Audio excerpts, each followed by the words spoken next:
सद्गमय तमसो मा ज्योतिर्गमय मृत्योर्मा अमृतं गमय असतो मा सद्गमय तमसो मा ज्योतिर्गमय मृत्योर्मा अमृतं गमय।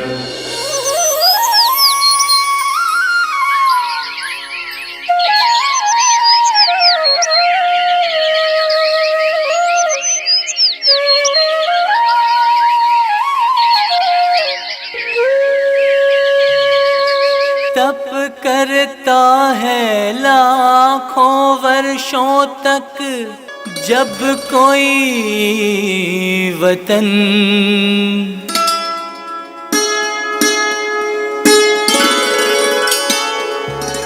तब तब पायलट बाबा जैसा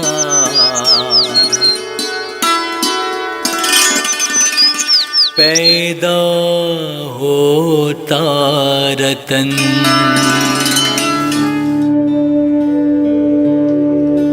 जीवन एक विचार है जिसे कोई दिव्य शक्ति संचालित करती है।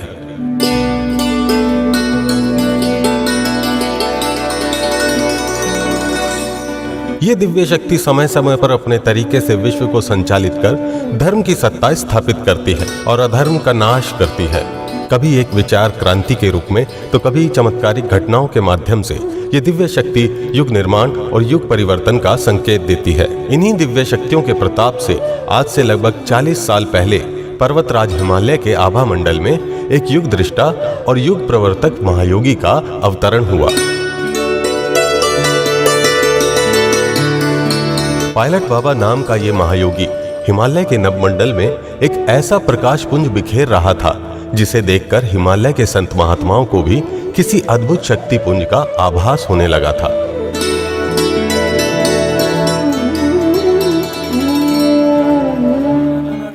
पायलट बाबा नाम का यह महायोगी युग निर्माण और विश्व कल्याण का ज्योति पुंज था जिसे हिमालय ने अपने नभमंडल में पाला पोसा था।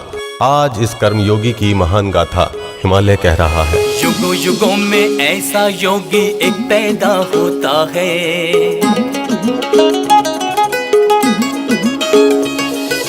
युगों युगों में ऐसा योगी एक पैदा होता है। धरती के कोने कोने में शांति बीज बोता है। युगों युगों में ऐसा योगी एक पैदा होता है। धरती के कोने कोने में शांति बीज बोता है। गर्व से कहता है हिमालय हो, गर्व से कहता है हिमालय इस योगी की अमर कहानी। गर्व से कहता है हिमालय इस योगी की अमर कहानी। लुटा रहा है दुनिया में जो सत्य प्रेम की अमृतवाणी। हम सत्य से साक्षात्कार नहीं कर सकते हैं, हम स्वयं से साक्षात्कार नहीं कर सकते हैं। अगर कोई योगी कहता है आसन कर लेने से, प्रणाम कर लेने से हमारी ईश्वर की सामीप्य प्राप्त हो गया, तो नहीं है। यह योग जो है ऊर्जा का विज्ञान है। जिस तरह से परमात्मा ने यह सुंदर शरीर, अति सुंदर शरीर हमें आपको दिया है, जिसके माध्यम से हम संसार में अपने कर्तव्यों को, अपने कर्मों को, अपनी जिम्मेदारियों को निभाते हुए हम कुछ क्षण के लिए अकेले होने की कोशिश करें। जो कुछ भी हम करते हैं उसको करते करते हम रुक जाने की, ठहर जाने की कोशिश करें। जब हम ठहर जाएंगे तो हमारी क्रियाशीलता, हमारी गतिशीलता, हमारा आपका जो मूवमेंट्स, मोशन है, जो मन के साथ है, इंद्रियों के साथ है, वो रुक जाएगा।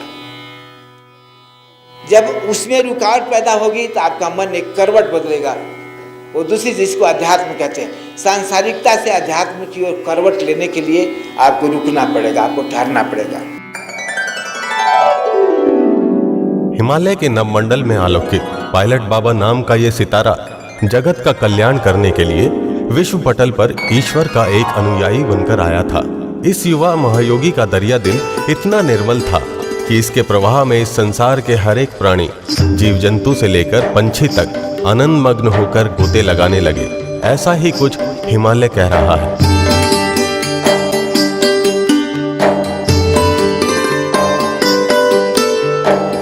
सचमुच इनका जीवन प्रेम का सागर है। यही कारण है कि कपिल के नाम से लोकप्रिय बाबा अपने सांसारिक जीवन में भी सदैव एक प्रभावशाली व्यक्तित्व बनकर प्रेम की वर्षा करते रहे।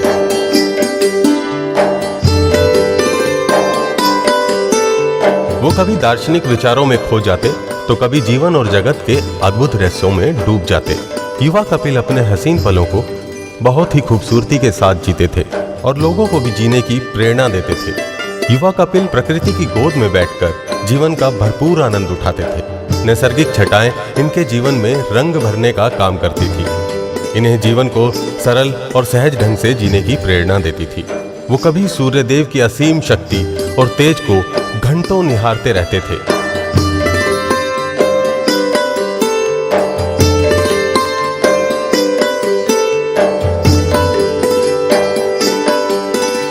इनके रोम रोम में संगीत बसा था, इसलिए कभी कभी वो सुरों की तान छेड़कर प्रकृति को रिझाते थे। तब नैसर्गिक छटाएं इन्हें गले से लगा लेती थी। पशु हो या पक्षी या दुनिया का कोई भी प्राणी, सबसे ये दिल खोलकर अपने प्रेम का इजहार करते थे। इनका आकर्षक व्यक्तित्व किसी को भी अपना बना लेता था। इनका सांसारिक जीवन अध्यात्म की रहस्यमयी दुनिया की तरफ बढ़ने लगा था। इनके अंदर आध्यात्मिक जिज्ञासा के भाव पैदा होने लगे थे। इन्हें बच्चों से असीम प्यार था और आज भी है।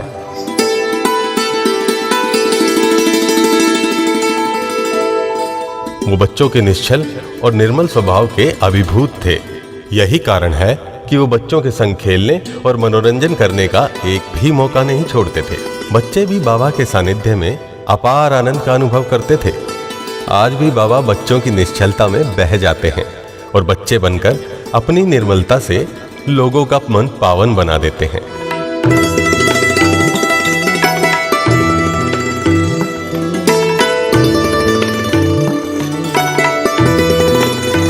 हिमालय के गांव खाती और बागेश्वर के लोग बाबा के चमत्कार से बेहद प्रभावित थे। यही कारण है कि यहाँ के लोग इन्हें एक ऐसा महापुरुष मानते थे जो सचमुच ईश्वर का अवतार हो। बाबा हर पल इनके दुख दर्द में साथ रहते थे। हिमालय के गांवों में बाबा के चमत्कार के ऐसे अनेक किस्से कहानियां सुनने को मिलते हैं।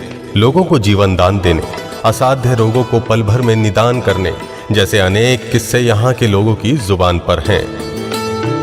ये करिश्माई योगी पल भर में लोगों को अपना बना लेते हैं। इनकी मधुर वाणी लोगों को बरबस अपनी तरफ खींच लेती है।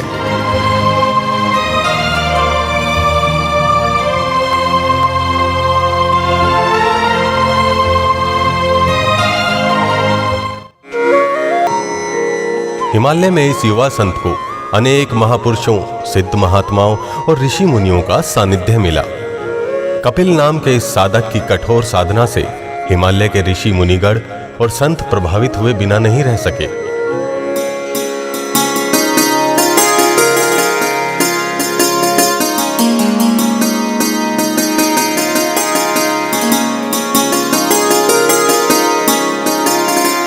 देवलोक भी इस महायोगी की कठोर तपस्या से गूंज उठा और धरती से आकाश तक इनके विचार तरंग एक शक्तिपुंज के रूप में प्रवाहित होने लगे थे।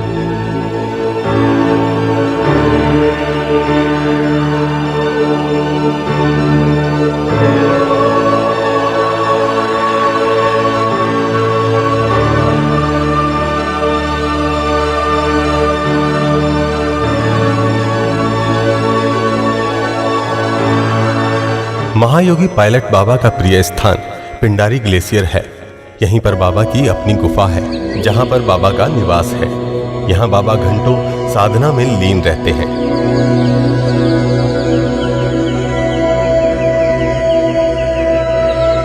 हिमालय स्थित पिंडारी ग्लेशियर का क्षेत्र पायलट बाबा की साधना का मुख्य केंद्र रहा है।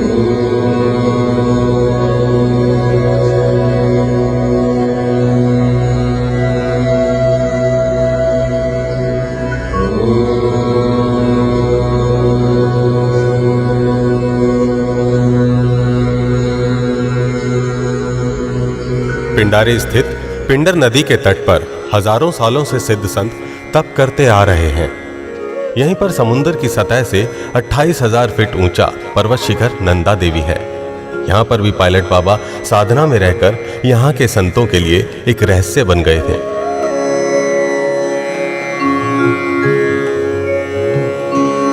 कई बार इन्हें नंदा देवी के रास्ते में बाबा मथुरादास, कृष्णकाल के कृपाचार्य जैसे सिद्ध संतों से सामना हुआ है। मथुरादास बाबा इनकी शक्ति को पहचान गए थे। हमेशा इनका वरदहस्त पायलट बाबा पर बना रहा। कृपाचार्य ने बाबा के तेज मुखमंडल की आभा को पढ़कर ये कहा था कि तुम भारतवासियों से कहो कि वो अपनी संस्कृति और सभ्यता को बचाने का प्रयास करें, क्योंकि धर्म सभ्यता और संस्कृति का निर्माण करता है और जहां आदमी आदमी से प्यार करता है। अगर ऐसा नहीं हुआ तो धर्म एक दिन इन्हें छोड़ देगा और इंसान कहीं का नहीं रहेगा।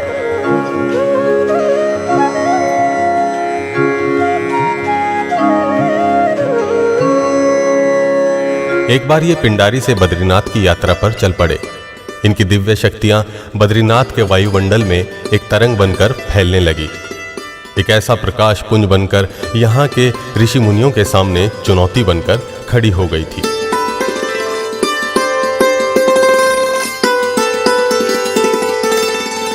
आकाश में अचानक गर्जना होने लगी।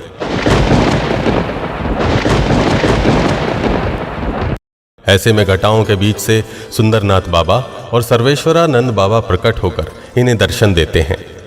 बाबा पर इनकी कृपा दृष्टि बरसने लगती है। तब सुंदरनाथ बाबा ने इन्हें अद्वैतवाद से परिचय कराया। ये जानने के बाद बाबा का मैं विलुप्त हो गया, अहंकार टूट गया। जो कुछ मैं था वो भी नहीं रह गया और जो कुछ रहने वाला था वो भी हमेशा के लिए समाप्त हो गया।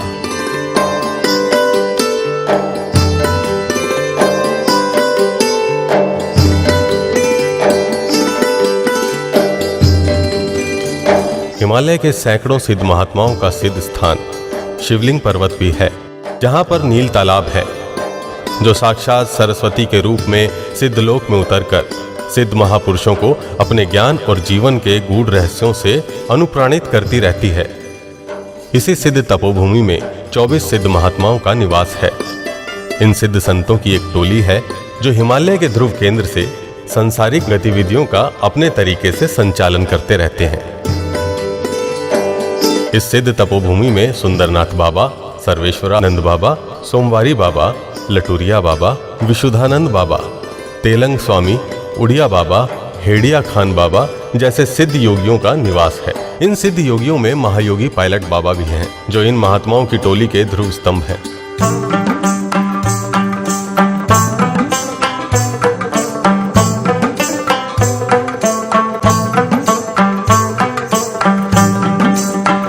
इन संतों में हेडिया खान बाबा ही आज अपने असली स्वरूप में महाअवतार बाबा के रूप में जाने जाते हैं। यही महाअवतार बाबा महाभारत काल में कृपाचार्य के रूप में जाने जाते थे। हिमालय के इस सिद्ध तपोभूमि में विशुद्धानंद, भृगुराम और भारती ने इस इलाके में रामपुरी और सिद्धपुरी नाम से सिद्धलोक बसाया है। इसी ध्रुव केंद्र में सूक्ष्म शरीरधारी 24 महात्माओं का निवास है। इस स्थान को भारतीय संस्कृति के अनुसार दिव्यलोक और पश्चिमी सभ्यता में इसे संग्रीला के नाम से जाना जाता है। इस दिव्यलोक में विचरण करने वाले ये 24 सूक्ष्म शरीरधारी महात्मा हजारों सालों से हैं, जिनकी आयु 5000 वर्ष है, जिनमें सिद्ध महायोगी पायलट बाबा भी हैं। इन सिद्ध संतों में पायलट बाबा ही एक ऐसे संत हैं जिन्होंने चिन्नर कैलाश से नाहन, सिरमौर, चुरधार के रास्ते हिमाचल प्रदेश की ऊंची पहाड़ियों से होते हुए हिमालय की परिक्रमा 7 वर्षों में पूरी की है।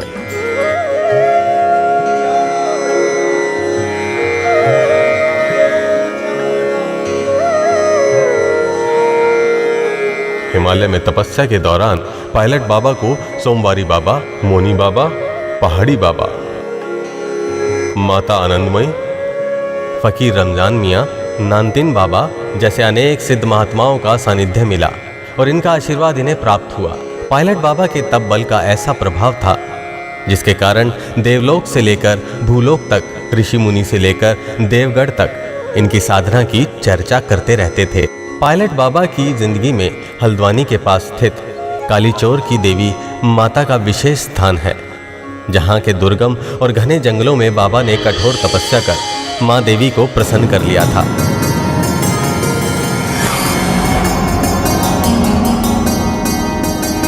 कहा जाता है कि यहाँ पर गलत विचार वाले लोगों का निवास नहीं हो पाता है। गलत विचार रखने वाले मौत के मुंह में समा जाते हैं। कालीचोर के रास्ते में कई अभिमानी सन्यासियों से पायलट बाबा का सामना हुआ, जिन्होंने अपने तपबल से पायलट बाबा को ललकार दिया। लेकिन पायलट बाबा ने इसका जवाब इसी अंदाज में दिया। बाबा पर मां भैरवी देवी की विशेष कृपा रही। यही कारण है कि देवी प्रसन्न होकर इन्हें जगत कल्याण के लिए प्रेरित करती है। बस क्या था, इस महायोगी ने मां के वचन को पूरा करने और विश्व कल्याण के लिए कालीचोर, अल्मोड़ा, दिल्ली, आगरा, रानीखेत सहित सैकड़ों स्थानों पर जल समाधि लगाई।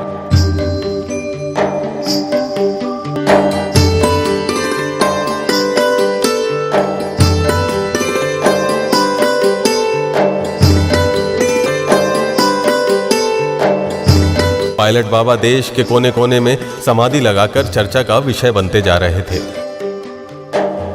तब आकाश मार्ग के सभी देवगण इन्हें आशीर्वाद देकर आपस में ये चर्चा कर रहे थे कि अब विश्व का कोना कोना सुख शांति से जगमगा जाएगा। हिमालय के सभी पशु पक्षी भी झूम झूम कर अपनी खुशियों का इजहार कर रहे थे।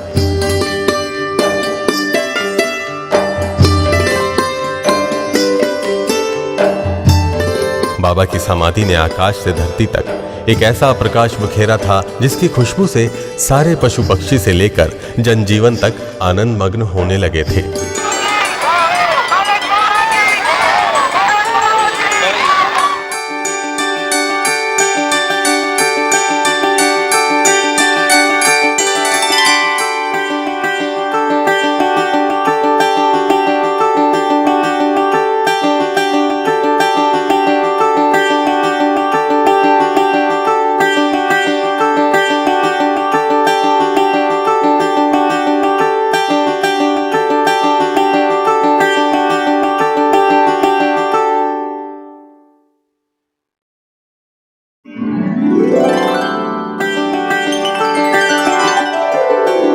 जब बाबा जल समाधि में जाते थे तब लोगों की सांसें थम जाती थी।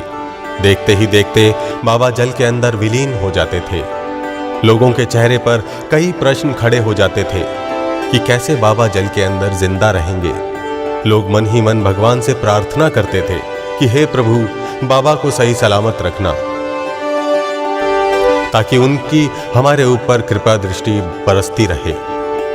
हजारों का हुजूम बाबा की जय जयकार लगाकर वायुमंडल में विचरण करने वाली सूक्ष्म शक्तियों को भूलोक में आने के लिए बाध्य कर रही थी, और पायलट बाबा जल के अंदर समाधिस्थ होकर सूक्ष्म शक्तियों की लीला को देख रहे थे।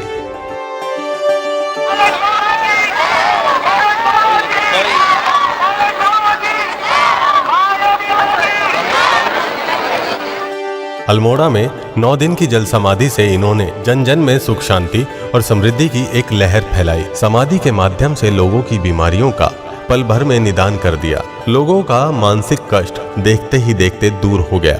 अल्मोड़ा की गली गली पायलट बाबा की जय जयकार से गूंज उठी। ये समाधि यहाँ के हजारों लोगों के जीवन में एक नया उजाला लेकर आई। लोग अपना सुख दुख दर्द भूलकर आनंद के सागर में डुबकी लगाने लगे थे। लोगों की जुबान पर केवल इस सिद्ध महात्मा का ही नाम था।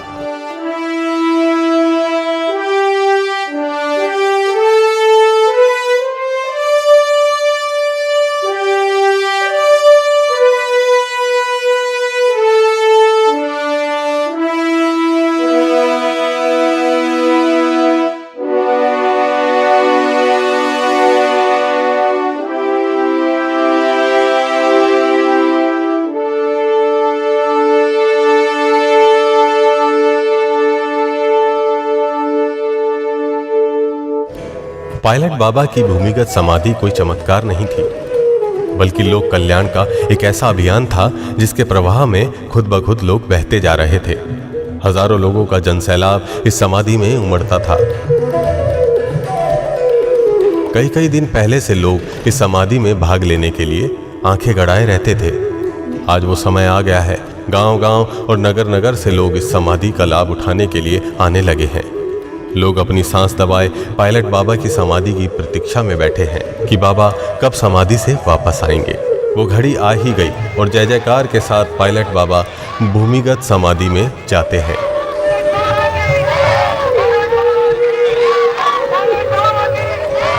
लोग आंखें फाड़ फाड़ कर देख रहे हैं कि बाबा फिर कब लौटेंगे और उन्हें कब अपना आशीर्वचन देंगे।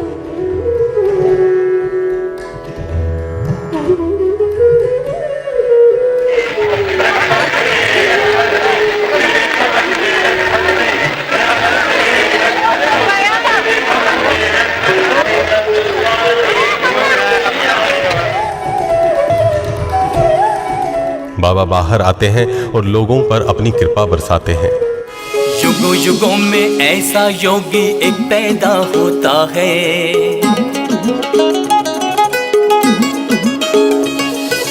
युगों युगों में ऐसा योगी एक पैदा होता है। धरती के कोने कोने में शांति बीज बोता है। युगों युगों में ऐसा योगी एक पैदा होता है। धरती के कोने कोने में शांति बीज बोता है। गर्व से कहता है हिमालय हो। गर्व से कहता है हिमालय इस योगी की अमर कहानी। गर्व से कहता है हिमालय इस योगी की अमर कहानी। लुटा रहा है दुनिया में जो सत्य प्रेम की अमृतवाणी। लुटा रहा देखते ही देखते हजारों लोगों के दुख दर्द और मानसिक क्लेश संताप भाग जाते हैं।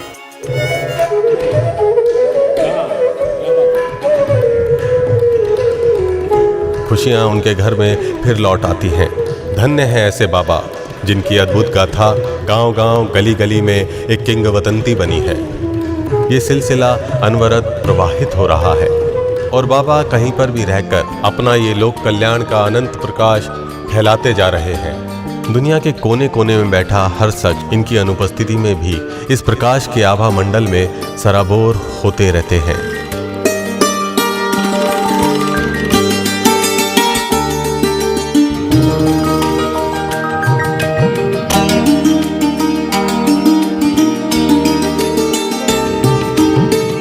पायलट बाबा ने देश के कोने कोने में अपने एयरटाइट ग्लास अर्थात वायु विहीन समाधि लगाई है और जन कल्याण किया है। इन्होंने देश के लगभग सभी प्रमुख शहरों में जाकर अपनी समाधि से लोक कल्याण का मार्ग प्रशस्त किया है।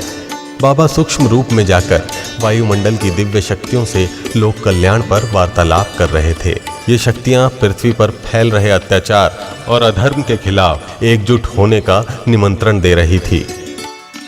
बाबा अपनी सूक्ष्म शक्ति से विश्व कल्याण का मार्ग प्रशस्त करते हैं।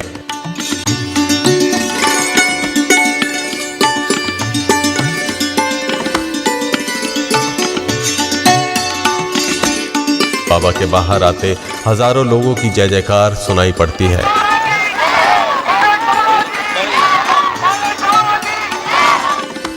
और बाबा कहने लगते हैं, विश्व परिवर्तन के दौर से गुजर रहा है। अब देर नहीं, बुरी आत्माएं सदा के लिए समाप्त होंगी और विश्व में शांति और खुशहाली छाएगी। देश के कोने कोने में पायलट बाबा की वायु विहीन अर्थात शीशे की समाधि संतों, वैज्ञानिकों और साधकों के लिए एक शोध का विषय बनता जा रहा था। लोग आश्चर्य करते थे कि बाबा कैसे कई जगह पर एक साथ पहुंच जाते हैं।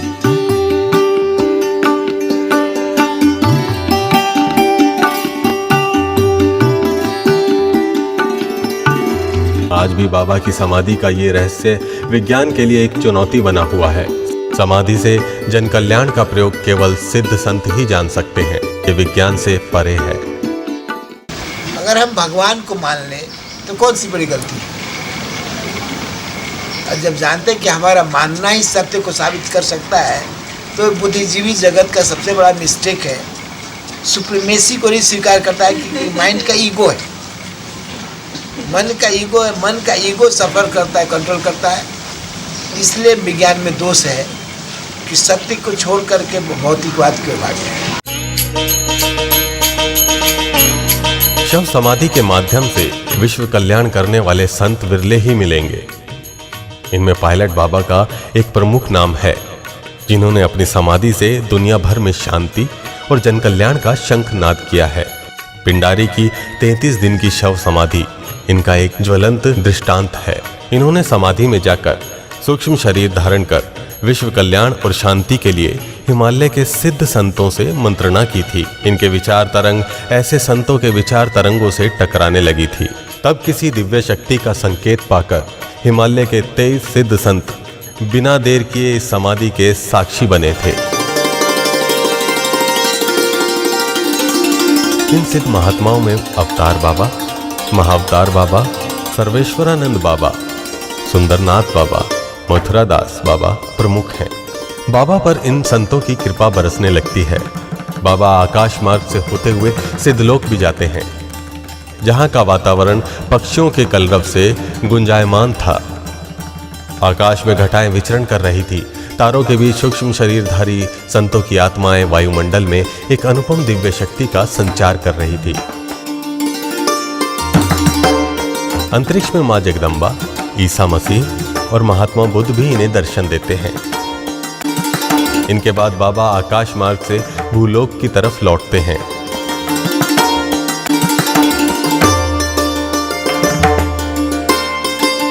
इन्हें घने जंगलों में बाघ, शेर, हाथियों का झुंड आपस में लड़ते हुए दिखाई देता है।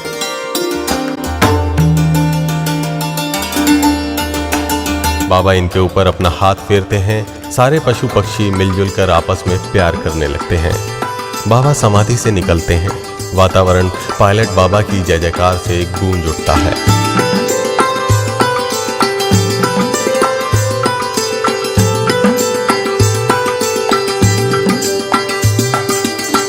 पायलट बाबा ने योग के माध्यम से देश विदेश के लोगों को स्वास्थ्य के प्रति सचेत रहने के लिए जागरूक किया है।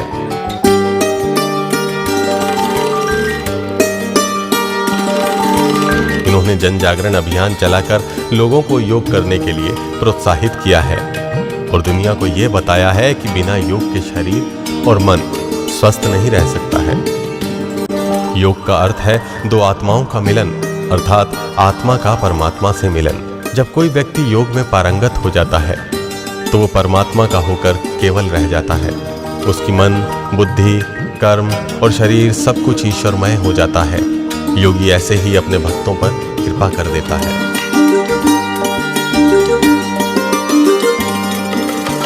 पायलट बाबा ने हरिद्वार और इलाहाबाद महाकुंभ में पधारकर भी विश्व में शांति और मानवता का संदेश फैलाया। कुंभ महापर्व के दौरान कई बार बाबा ने विश्व में फैल रहे हिंसा और शांति के खिलाफ अपनी आवाज उठाई और अपनी दिव्य शक्ति और विचार तरंगों के माध्यम से हिमालय के अलावा कई सूक्ष्म शरीरधारी सिद्ध संतों को शांति महायज्ञ में शामिल होने के लिए बुलाया था।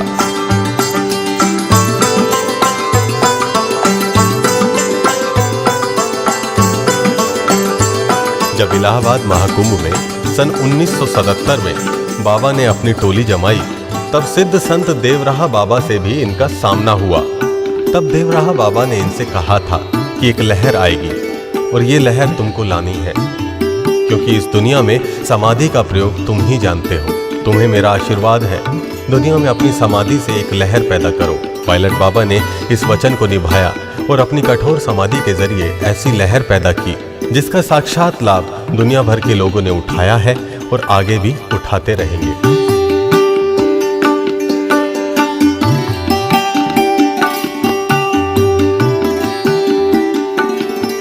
I want to help the people and I want to share their loves and their loving feeling to coming in the Kumbh Melas.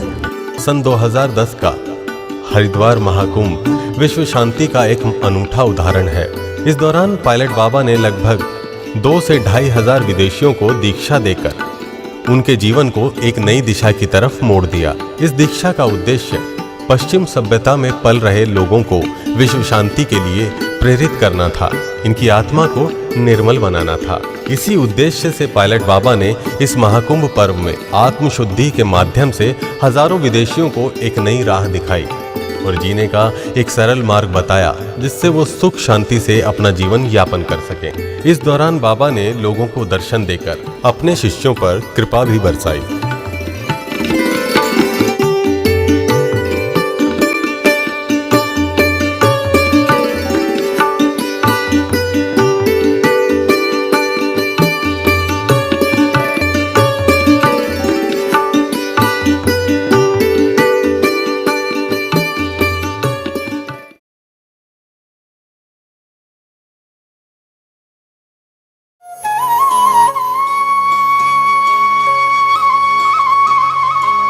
Bihar के सासाराम स्थित एक छोटे से गांव बिशनपुरा में एक ऐसे अद्भुत बालक का जन्म हुआ जिसकी लीला लोगों को आश्चर्य में डाल देती थी। बालक की किलकारी जब घर में गूंजी तब घर, परिवार और गांव में खुशियों का ठिकाना नहीं रहा। माँ बाप ने इस बच्चे का नाम ललन रखा, जिसे प्यार से लोग कपिल कहकर पुकारने लगे। माँ तपेश्वरी देवी ने इस बालक को बड़े ही लाड़ प्यार से पाला। बचपन से ही इस बालक का मन पूजा पाठ में ज्यादा लगता था। यही कारण था कि माँ का ये दुलारा बेटा ललन ईश्वर की भक्ति में सदैव लगा रहता था। जय जय नारायण नारायण हरि हरि, जय जय नारायण नारायण हरि हरि। स्वामी जब माँ पूजा करती थी तब ये बालक चुपके से माँ के बगल में बैठ जाता और भगवत भक्ति में लीन हो जाता था। सबसे न्यारी न्यारी हरि हरि, तेरी लीला सबसे न्यारी न्यारी हरि हरि। तेरी महिमा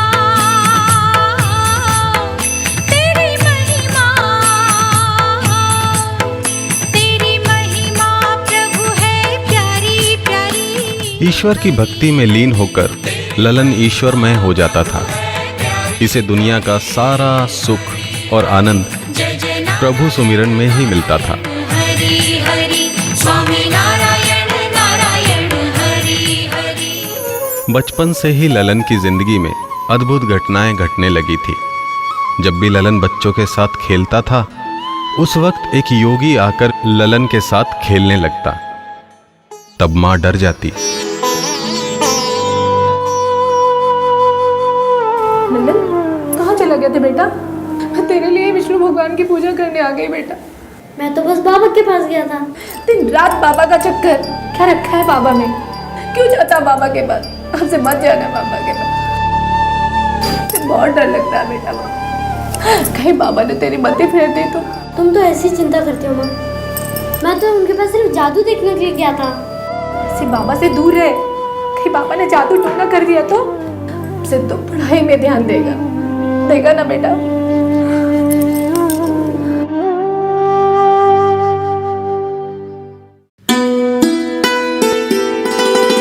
ललन जब भी पढ़ने बैठते, उनकी पुस्तक पर एक योगी की छवि उभर जाती थी। वो खुद नहीं समझ पा रहे थे कि ये योगी हैं कौन।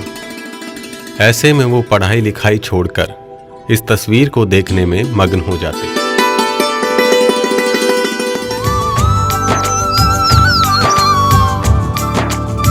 ललन का पढ़ाई लिखाई में मन नहीं लगता था। शरारती बालक ललन स्कूल के लिए घर से तो निकलता था, लेकिन अगर रास्ते में खाने की चीज दिखाई पड़ जाती थी तो वो स्कूल नहीं जाता था और कहता था, देखा जाएगा, पहले जी भर के खा तो लें। कमला, बैठ जाओ। विमला, बैठ जाओ। ललन, मास्टर जी तो रास्ते में मिला था, वो नहीं आएगा। क्या नहीं आएगा? जा बुला लाओ। कहना मास्टर जी ने बुलाया है। ठीक है मास्टर जी। बैठ जाओ। जल्दी जाओ मास्टर जी, वो पुस्तक लेके ललन, आज पढ़ने क्यों नहीं आए? मास्टर जी मैं तो आ ही रहा था, लेकिन रास्ते में मुझे अमरूद का पेड़ दिख गया तो। बहाना, हटाई करो, हटाई करो। बहाना, बहाना। कान पकड़ो, दोनों हाथ से कान पकड़ो। उठो, बैठो। 1 2 3 4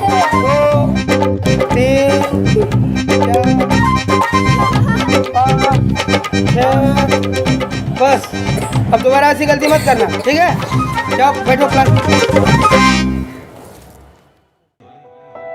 ललन की पढ़ाई लिखाई में दिलचस्पी ना होने की वजह से माता पिता चिंतित रहते थे। माता पिता को ऐसा लगा कि अगर इसे पढ़ने के लिए गांव से बाहर शहर भेज दिया जाए तो ललन का भविष्य बन सकता है। माता पिता के दबाव में वो पढ़ने तो बैठते, लेकिन वो अपनी कॉपी नाटक और कथा कहानियों से भर डालते।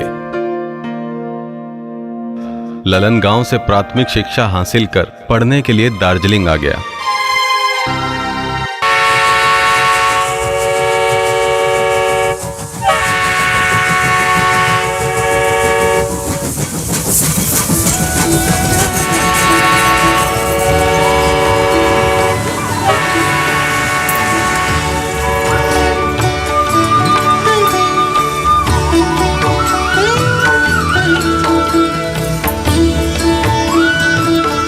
दार्जिलिंग की हरी भरी वादियां ललन की प्रतीक्षा कर रही थी।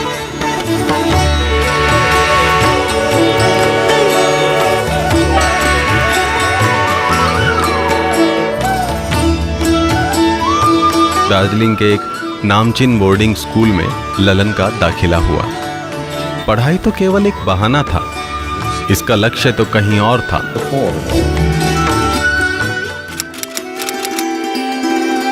कपिल अब युवा हो चुके थे। इनका युवा मन जीवन और जगत के रहस्यों को जानने के लिए छटपटा रहा था।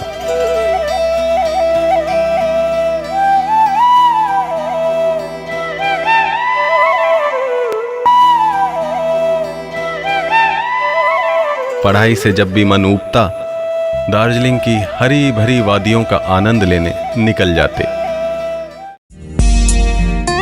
इनकी एक दोस्त थी, सौंदर्य की परी, स्वप्न सुंदरी लक्ष्मी। ललन की गहरी दोस्त बन चुकी थी लक्ष्मी।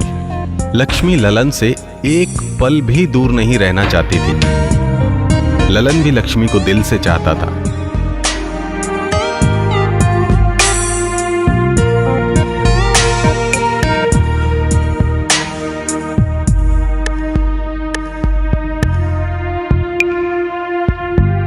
ललन अपने दोस्तों के बीच रहकर भी कहीं और खो जाता। क्या मृत्यु के भय से दूर रह के जीने का कोई और साधन नहीं हो सकता? हो सकता है। मृत्यु के भय से दूर होने का एक ही मार्ग है कपिल, और वो मार्ग है तपस्या। तपस्या करो कपिल, तपस्या।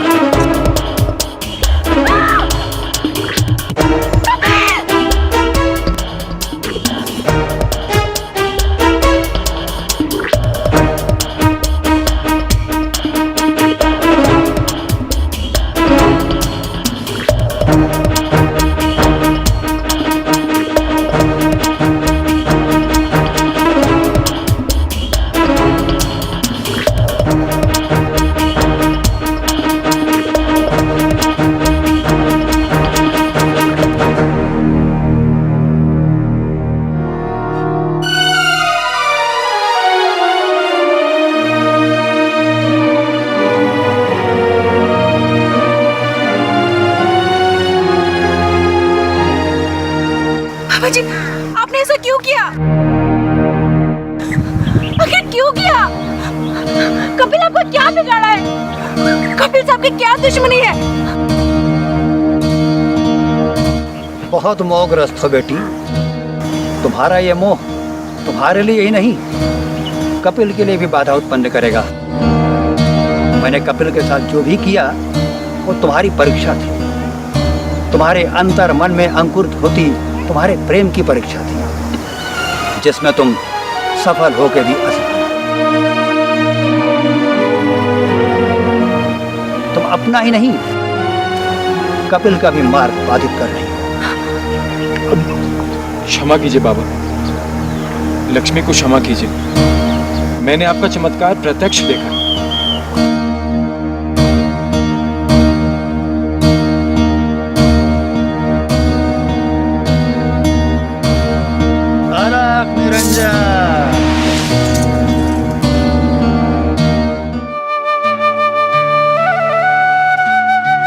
अध्यात्म, अलौकिकता और माया के दो राहों पर खड़ा ललन ये नहीं सोच पा रहा था कि आखिर उसकी मंजिल है कहां।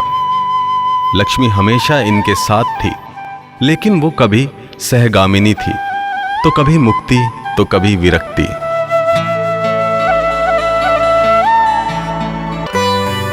ललन उर्फ कपिल लक्ष्मी के साथ प्रकृति की हरी भरी वादियों में सैर करते रहे।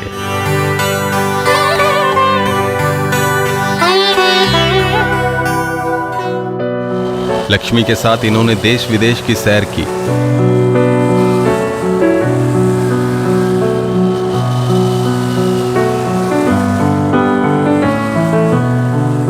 इसी दौरान इन्होंने शिलोंग में बोटिंग क्लब में दाखिला लेकर जीवन का भरपूर आनंद उठाया।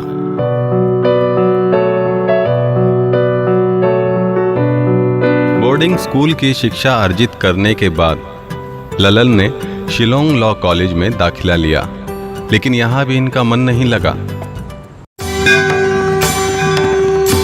इसके बाद घाटों की नगरी वाराणसी में शिक्षा अर्जित करने के लिए आ गए।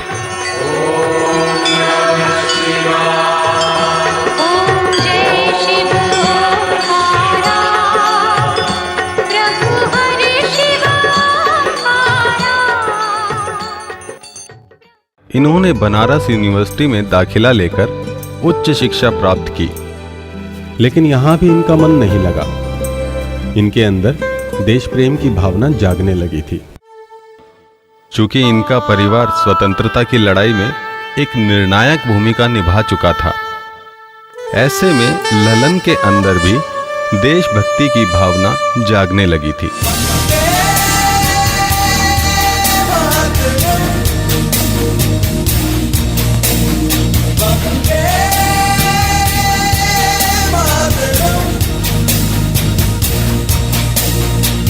कभी पटना में पंडित जवाहरलाल नेहरू ने इनकी पीठ थपथपाते हुए कहा था कि कपिल, देश को तुम्हारे जैसे नौजवानों की जरूरत है, देश तुम्हारी प्रतीक्षा कर रहा है।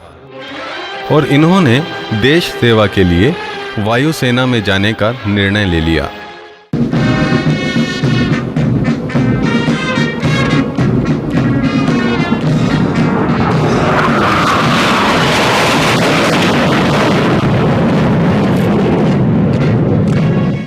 एक पायलट ऑफिसर के पद पर रहकर ललन ने भारत, चीन और पाकिस्तान के युद्ध में भाग लेकर दुश्मनों को करारा जवाब दिया।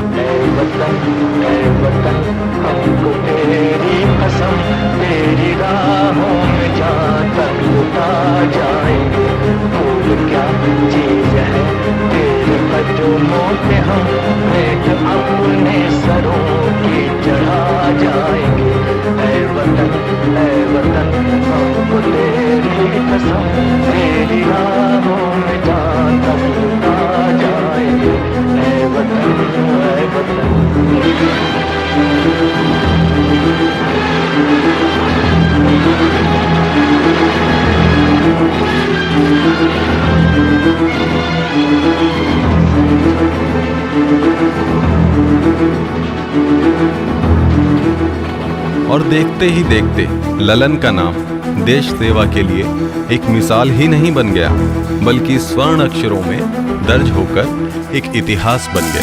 सारे जहां से अच्छा हिंदुस्ता हमारा हमारा, सारे जहां से अच्छा। इसके लिए इन्हें शौर्य चक्र, वीर चक्र जैसे अनेक मेडलों से विभूषित किया गया। अब ललन की चेतना जागृत हो गई थी। इन्हें भविष्य की घटनाओं का आभास होने लगा था।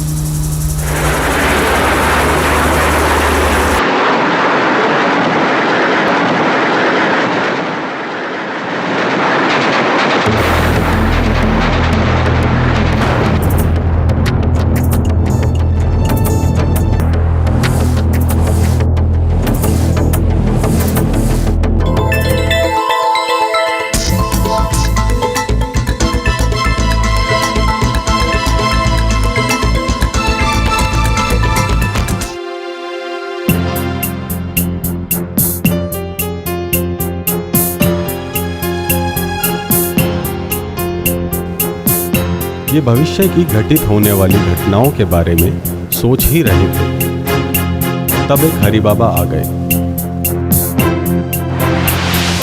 अलख निरंजन, अलख निरंजन।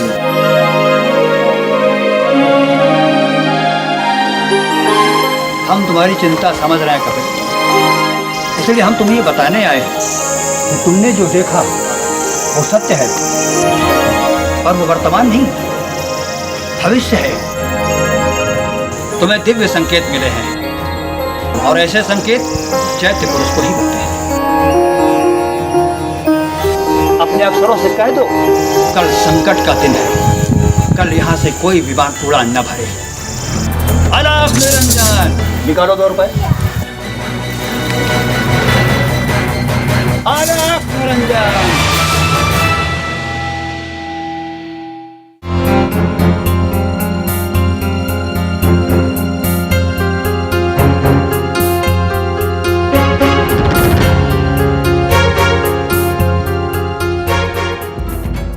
ललन ने घटित होने वाली घटनाओं के बारे में जब पायलट अफसरों को बताया, वो ललन की बातों का मजाक उड़ाने लगे।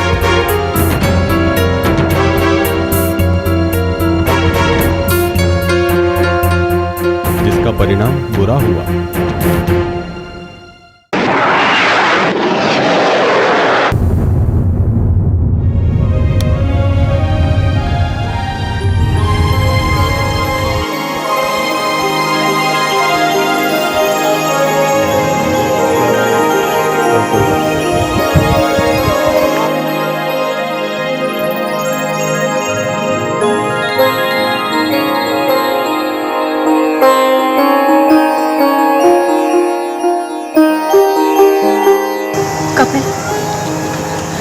कपिल, तुम ये नौकरी छोड़ दो। मुझे बहुत डर लगता है। मार्टिन के साथ जो हुआ, मैं नहीं चाहती कि वो किसी के भी साथ हो। आदमी बस एक बार मरता है लक्ष्मी, बस एक बार। यदि मुझे बार बार मरना पड़े तो उससे बेहतर है कि मैं देश के लिए मरूं। मेरा जीवन देश से बड़ा नहीं है लक्ष्मी। मुझे दर्शन की बातें मत बताओ कपिल। मैं तुम्हारे साथ जीवन भर जीना चाहती हूँ। धन दौलत वैभव विलास सबका सुख लेना चाहती हूँ। कपिल, तुम अपने अहम के लिए मुझे नहीं छोड़ सकते, कभी नहीं। यदि मुझे देश के लिए मरना पड़े तो उसके लिए मैं कुछ भी ठुकरा सकता हूँ लक्ष्मी। एक सुहाग ठुकरा के यदि मैं हजारों बहनों के सुहाग को बचा सकूं तो ये मेरे लिए सबसे बड़ी बात होगी।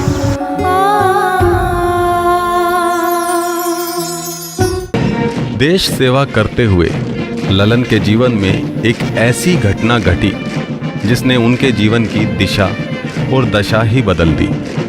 उस दिन कपिल पर्वत घाटी के ऊपर उड़ान भर रहे थे। अचानक विमान में खराबी आ गई, जिससे विमान धीरे धीरे नीचे आने लगा। ललन चाहकर भी कुछ नहीं कर पा रहे थे। अंततः विमान पूरी तरह से नियंत्रण से बाहर हो गया। इसका कंट्रोल रूम से संपर्क टूट गया। ललन मौत के करीब जा रहे थे, लेकिन अचानक विमान एक अदृश्य शक्ति के प्रभाव से ऊपर उठने लगा था। यह अदृश्य शक्ति कोई और नहीं बल्कि एक योगी हरि बाबा थे, जिन्होंने विमान को सुरक्षित रूप से जमीन पर उतार दिया था। ललन साक्षात आकाश मार्ग में जीवन से मौत को हारने की रहस्यमयी दास्तां देखकर हैरान थे। ऐसी घटनाएं ललन को कहीं ना कहीं मौत के बाद के सत्य को जानने को प्रेरित कर रही थी। आसमान में खुले आकाश में बिना boundary, without limitation, without restriction को एंजॉय करना, फ्लाई करना, वो इंडिकेट करता था और कुछ विराट है। लेकिन वो विराट इस अंतरिक्ष में हमारे आप में छिपा हुआ है, तो उसको जाना जाए, इसको खोजा जाए। इसकी कभी कभी भावनाएं प्रकट होती थी, वो धीरे रूप बनकर परिवर्तन करते। इसी बीच ललन नौकरी से छुट्टी मिलते ही अपने गांव बिशनपुरा आ गए। एक दिन ललन कैमूर की पहाड़ी में शिकार करने गए। ललन तो छुट्टियों में भरपूर आनंद उठाने आए थे, लेकिन हुआ कुछ और, जिसे देखकर ललन चकित हो गए। पहली बार बाग बाबा की शरण में आकर इन्हें सत्य का आभास हुआ। मारो, चलाओ गोली, अंत कर दो मेरा, अभी मेरे प्राण शेष है, विलंब न करो। खड़े क्यों हो कपिल, चलाओ गोली। पापा, पापा मैं तो चीते बस को मारने आए थे। हाँ? यही कहना चाहते हो ना तुम? चीते और मनुष्य में क्या भेद है? क्यों भूल जाते हो? उसे भी जीने का अधिकार है। क्या कष्ट मात्र मनुष्य को होता है? क्या भेद है मनुष्य और चीते में? मनुष्य के समान उसके पास आधुनिक अस्त्र शस्त्र नहीं है और न ही उनमें मनुष्य के समान अपराध की प्रवृत्ति है। क्यों मार रहे हो उस चीते को? क्या शत्रुता है तुम्हारी उससे? क्या बिगाड़ा उसने तुम्हारा? यदि जंगल के सभी प्राणी तुम्हारे लक्ष्य हैं तो अंत कर दो मेरा, इसी समय मेरा अंत कर दो, क्योंकि मैं भी एक जंगल का प्राणी हूँ। अंत कर दो कपिल, देखते क्या हो, चलाओ गोली, अंत कर दो मेरा। मुझे क्षमा कर दो, मुझे क्षमा कर।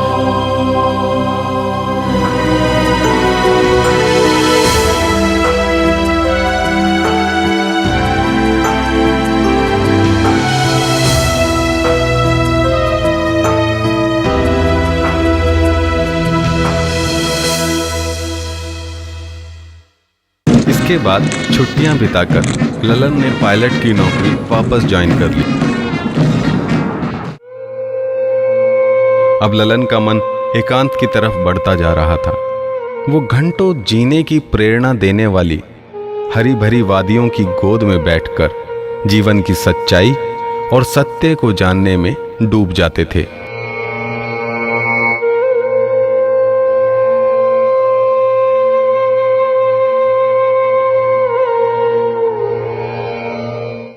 इसी दौरान ललन बॉम्बे आ गए।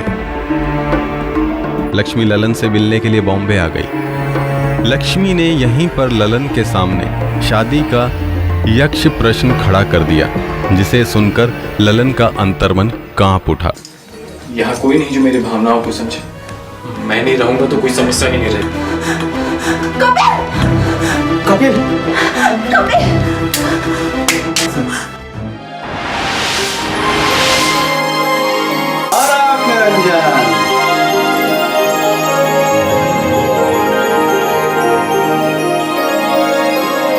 लक्ष्मी,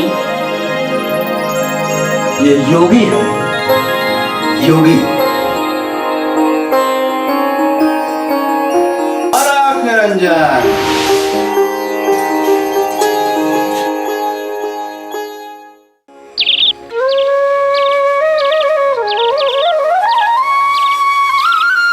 लक्ष्मी के बंधन से मुक्त होकर ललन चल पड़ते हैं हिमालय की अनंत यात्रा की तरफ।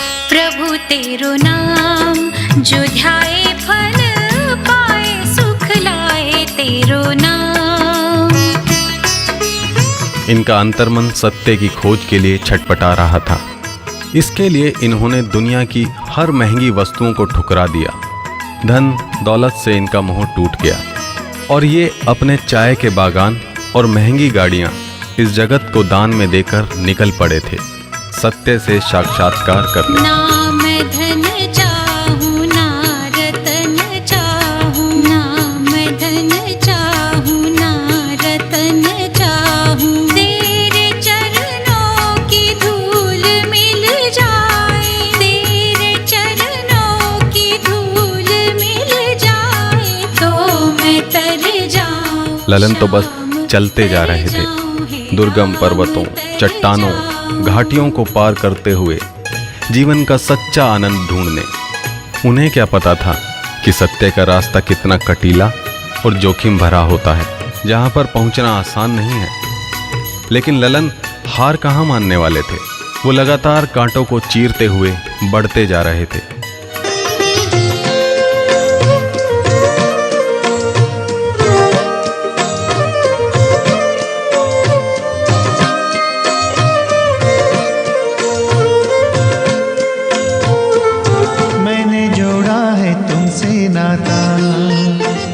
मन में तू है, तू ही मेरे नैनों में मुस्काता, तीन लोक के दाता। मैंने जोड़ा है तुमसे नाता, तीन लोक के दाता। मैंने जोड़ा है तुमसे नाता।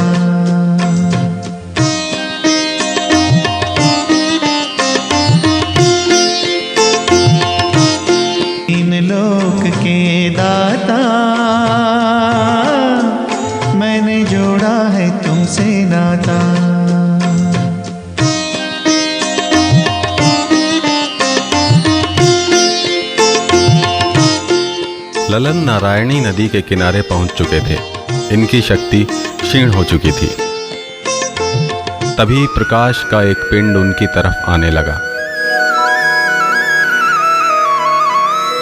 उस प्रकाश पुंज से आवाज आती है,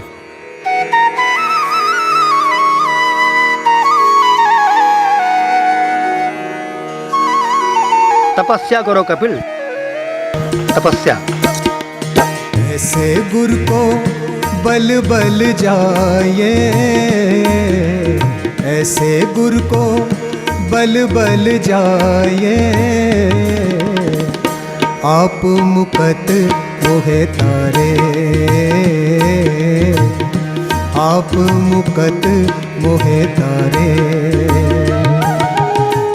हिमालय की अटल गहराइयों में ललन साधना में लीन हो चुके थे। एक अदृश्य प्रकाश उन्हें सदैव जीवन जीने के लिए एक असीम ऊर्जा पैदा करता जा रहा था। सांसारिकता से दूर चेतन तत्व की खोज में साधनारत ये नवयुवक अब योगी की तरह तपस्या में लीन रहता था।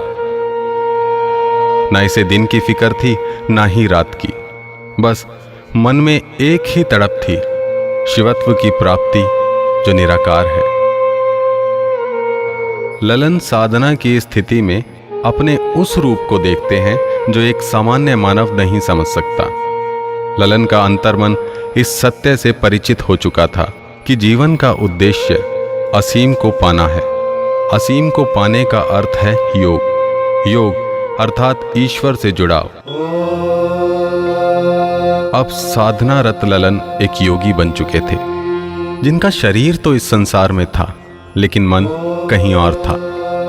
हिमालय की बर्फीली घाटियों में तपकर ये योगी अलौकिकता के करीब पहुंचने लगा था। वो हिमालय की गोद में कई कई दिनों तक असीम साधना के शिखर पर पहुंचकर आनंदित रहता। सत्य के मार्ग की तरफ उसका कदम बढ़ने लगा था। अपने संकल्पों और सिद्धियों से कई सिद्ध ऋषि मुनियों की शक्ति को करीब से जान चुका ये योगी दुर्वासा ऋषि की शक्ति का भी साक्षात्कार करना चाहता था। आखिर क्या कारण है कि ये ऋषि अपने क्रोध को काबू में नहीं रख पाते हैं? इस सत्य को जानने के लिए ये योगी संकल्प करता है कि दुर्वासा ऋषि की इस शक्ति को वो जानकर रहेगा। और ये तपस्वी नदी के बीच में एक टीले पर बैठकर साधना में डूब जाता है। अचानक एक जलधारा पानी के अंदर से फूट पड़ती है और वो इस योगी को बिना छुए इनके सिर से निकल जाती है। इतने में एक दिव्य शक्ति आती है और इनके हृदय के अंदर प्रवेश कर जाती है। कपिल ने उनसे जाना कि दुर्वासा ऋषि गलत विचारों के घोर विरोधी हैं। अगर अपनी चित्त वृत्तियों को अपने विचारों से सूक्ष्म बनाया जाए तो सत्य के करीब पहुंचा जा सकता है। पांचों इंद्रियों में से एक क्रोध भी है, जिस पर नियंत्रण कर एक इंसान महानता के करीब पहुंच सकता है। ओम नमः शिवाय। हिमालय के इस साधक को कई ऐसे अलौकिक महापुरुषों का सानिध्य मिला जो सचमुच शिव के अवतार थे। अवतार बाबा, हरि बाबा जैसे अनेक संतों की शरण में रहकर ललन ने प्रभु की लीला को करीब से जाना। हिमालय के इस तपस्वी ने जीवन और जगत के रहस्यों को करीब से जाना, इसका साक्षात्कार किया।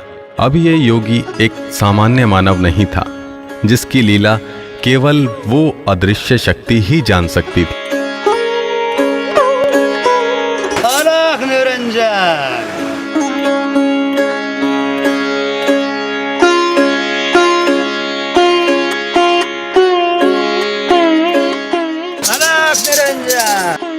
और वो हरि बाबा के पीछे पीछे चल पड़ते हैं।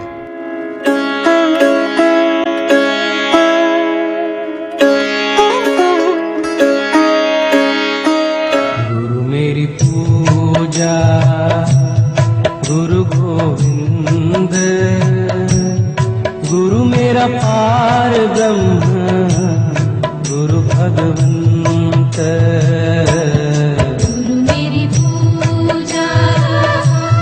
गुरु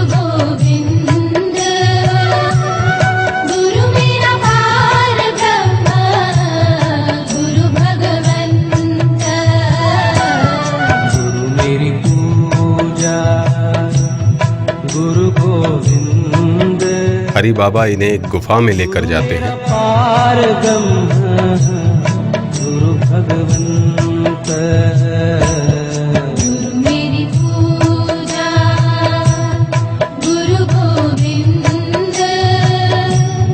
गुरु मेरा पार ब्रह्म गुरु भगवंत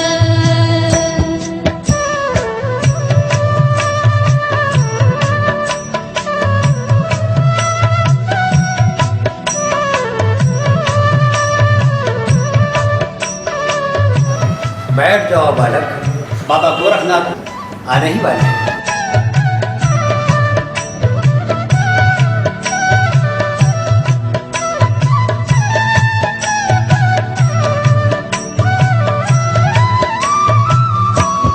गुरु मेरा देव अलख अभेव गुरु मेरा देव अलख अभेव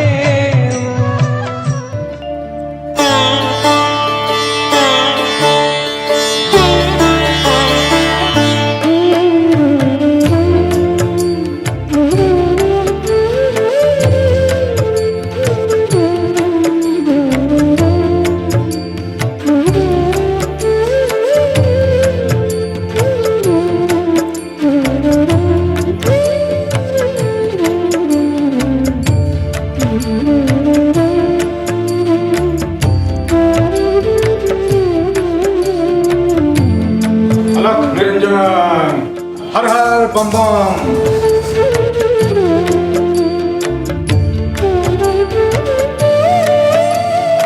मेरे ही संकेत से हरि यहाँ तुम्हें ले आया है। अब तुम्हें जीवन और जगत के तत्व से साक्षात्कार करना है। अब तुम्हें शरीर का मोह त्याग देना होगा, त्याग देना होगा शरीर का अभिमान। गुरुर्ब्रह्मा गुरुर्विष्णु गुरुर्देवो महेश्वरः गुरुर्साक्षात् परब्रह्म तस्मै श्री गुरवे नमः।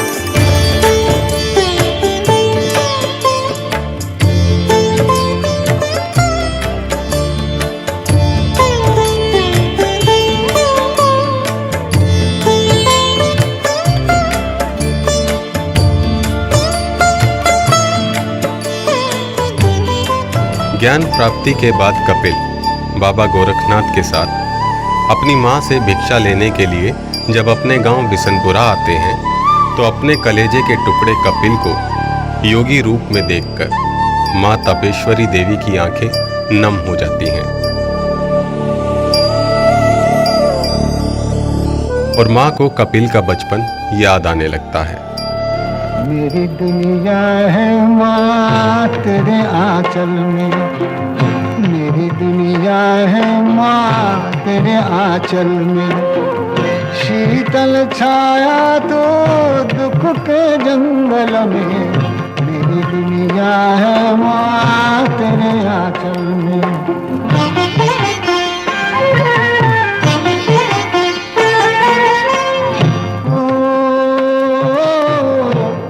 राहों के दिए तेरी दो अखियाँ, तेरी दो अखियाँ।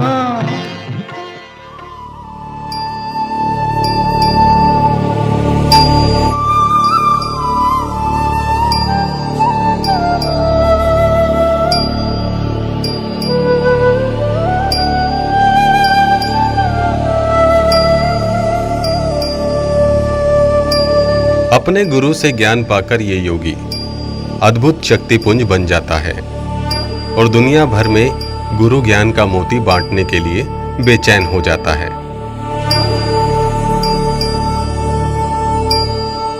हिमालय का ये कर्म योगी मानव रूप में इस संसार में आकर मानवता और शांति के प्रचार प्रसार के लिए निकल पड़ता है। शांति दूत बन कर एक योगी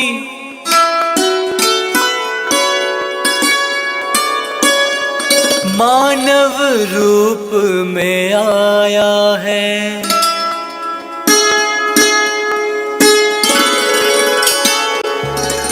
पायलट बाबा बनकर जग में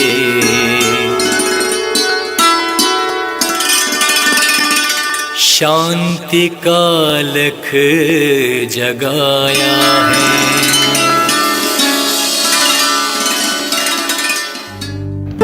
अटल हिमालय का आत्मविश्वास और अटूट इच्छा शक्ति लेकर एक ऐसा योगी जनता के बीच आया जिसने अपनी समाधि से लोगों को हैरत में डाल दिया और लोग इस अवधूत की कठिन साधना के अभिभूत हो गए।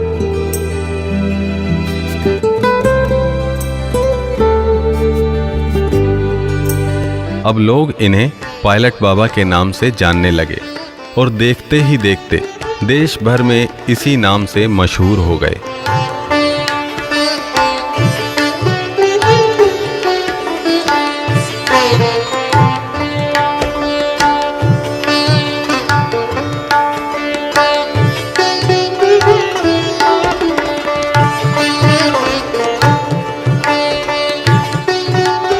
बिशनपुरा गांव में ये अफवाह फैली थी कि पायलट बाबा भारत पाकिस्तान युद्ध में शहीद हो गए होंगे, लेकिन ये बात तब झूठी साबित हुई जब पायलट बाबा अपने गांव में मां से भिक्षा लेने आए थे।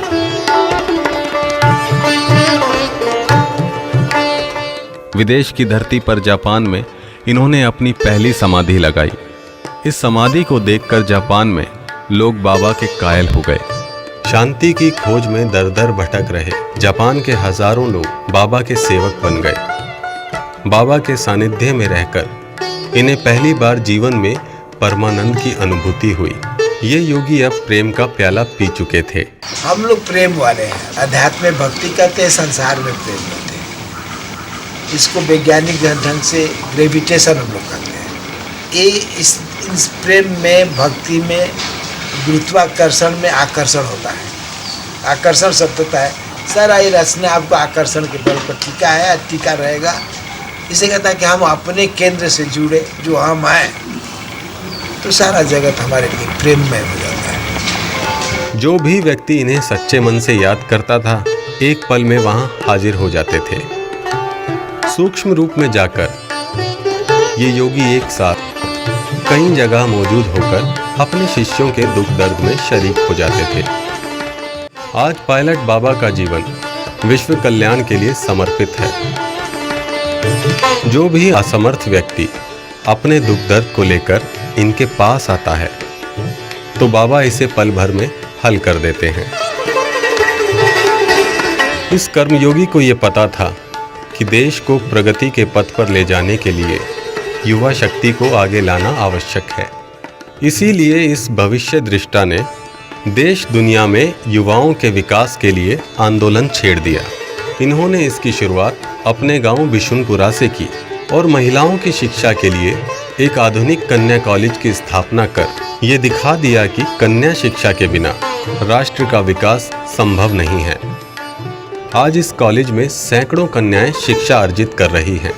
यही नहीं, इस कॉलेज की कई छात्राएं विश्व स्तर पर भी अपनी प्रतिभा का लोहा मनवा चुकी हैं। बाबा ने युवाओं के विकास के लिए अभी कई सपने पाल रखे हैं जिसे साकार करना है।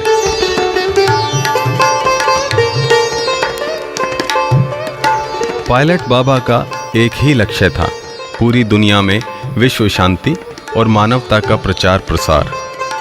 इनकी समाधि अपने देश के बाहर विदेशों में भी तेजी से अपनी जगह बनाने लगी थी। देखते ही देखते ये महायोगी अब भारत के बाहर America, France, Spain, China, Japan, England, Russia आदि कई देशों में शांति दूत और चमत्कारी तपस्वी के रूप में प्रसिद्ध हो गए। प्रधानमंत्री इंदिरा गांधी भी इस योगी की अद्भुत शक्तियों के बारे में जान चुकी थी। उन्होंने पायलट बाबा को विश्व शांति के लिए धर्म संसद करने का प्रस्ताव रखा, जिसे बाबा ने सहर्ष स्वीकार कर लिया। एक दिन उन्होंने कहा, तुम क्या करोगे? क्या साधु बन करके रामायण गीता की कथा ही कहोगे? मैं कहा, तो हमारे लिए महान चीज़ है कि हम गीता पढ़ते, रामायण पढ़ते हैं, लेकिन उन विचारों को ढोने के लिए मैं किसी से, मेरे में आदत नहीं है कि जो गुजर चुका है उसका वर्तमान बना कर किसी को ढोने के लिए प्रोत्साहन करें। नई चीज़ की खोज, नए राम की खोज, नए कृष्ण की खोज हमें करनी है। हमें तुम क्या, तुम विश्व शांति के लिए क्यों नहीं? मैं कहा कि अगर हमारे करने से विश्व शांति में हम सहयोगी बन सकते हैं तो क्या करेंगे? कहा कि ठीक है, मैं नॉन अलाइनमेंट मीटिंग की तैयारी कर रही हूँ, तुम इसके साथ हो जाओ। आज हरिद्वार की पावन भूमि पर पायलट बाबा का ऐसा आश्रम है जहां आकर लोग सुकून महसूस करते हैं। गंगा की गोद में बसे हरिद्वार के तट पर स्थित पायलट बाबा का आश्रम सचमुच एक शांति धाम है। यहाँ पर कुंभ मेला के दौरान देश विदेश के लोग यहाँ आकर मनवांछित फल की प्राप्ति करते हैं और बाबा के सानिध्य में रहकर शांति और आनंद के सागर में गोते लगाते हैं।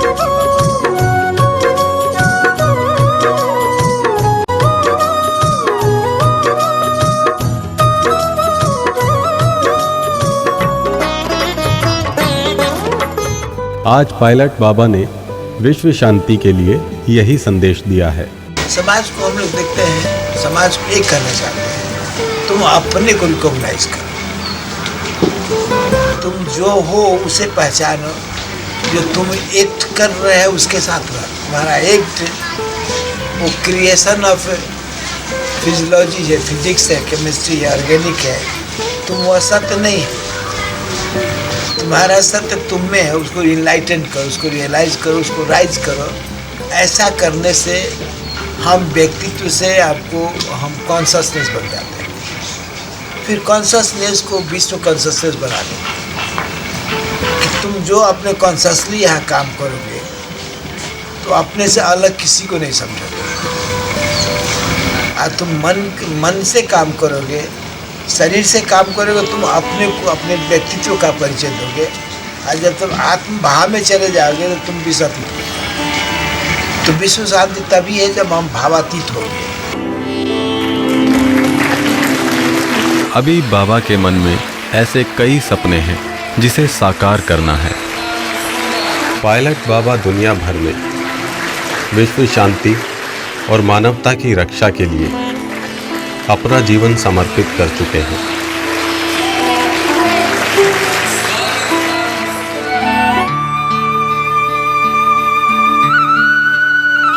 इसीलिए आज भी ये अपने अंतर मन में असीम ऊर्जा लिए शांति के पथ पर दिन रात अग्रसर हैं। अंधेरा मिट रहा है और एक दिव्य ज्योति दुनिया में फैलती जा रही है।